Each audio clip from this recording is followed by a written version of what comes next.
मुंबई लगतच्या मुंब्र्याजवळ लोकलमधून पडून 4 प्रवाशांचा मृत्यू, 2 लोकलमधील प्रवाशांचा धक्का लागल्याने 13 प्रवासी रुळावर। मुंब्र्याजवळील धोकादायक वळणांनी घेतला 4 जणांचा बळी, किती दिवस जीव मुठीत घेऊन प्रवास करायचा, प्रवाशांचा रेल्वे प्रशासनाला सवाल। लोकल अपघातानंतर आता स्वयंचलित दरवाजे बसवण्याचा रेल्वे प्रशासनाचा निर्णय, तर स्वयंचलित दरवाजे बसवल्याने प्रवासी गुदमरून मरतील, राज ठाकरे आणि जितेंद्र आव्हाडांचा दावा।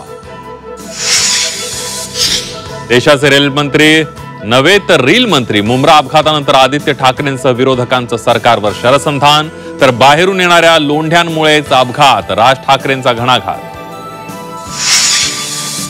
मुंब्रा लोकल दुर्घटनेत एका जीआरपी कर्मचाऱ्याचाही मृत्यू, जीआरपी कर्मचारी विकी बाबासाहेब मुखियार यांचं अपघातात निधन।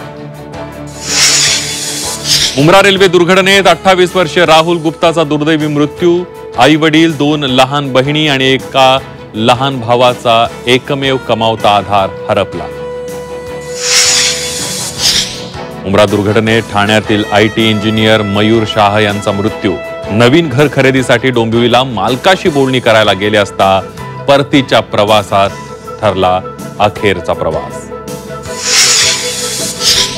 मुंब्रा दुर्घटनेत 23 वर्षीय केतन सरोजचा दुर्दैवी मृत्यू, 3 महिन्यांपूर्वी नोकरी लागलेल्या पदवीधर केतनच्या अनेक स्वप्नांची राख रांगोळी।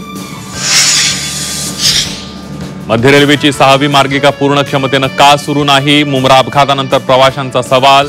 एलटीटी वरून येणाऱ्या एक्सप्रेससाठी 6वी मार्गिका राखीव, मध्य रेल्वेच्या नियोजन शून्य कारभाराचा प्रवाशांना फटका। अजित पवारांनी शरद पवारांच्या शेजारी बसणं टाळलं, पुण्यातील कार्यक्रमात अजित पवारांनी स्वतः बदलली बसण्याची व्यवस्था। आणि राजा रघुवंशी मृत्यू प्रकरणात पत्नी सोनमच सूत्रधार, प्रियकराच्या साथीने पतीची हत्या, सोनमसह 3घांना पोलिसांच्या बेड्या।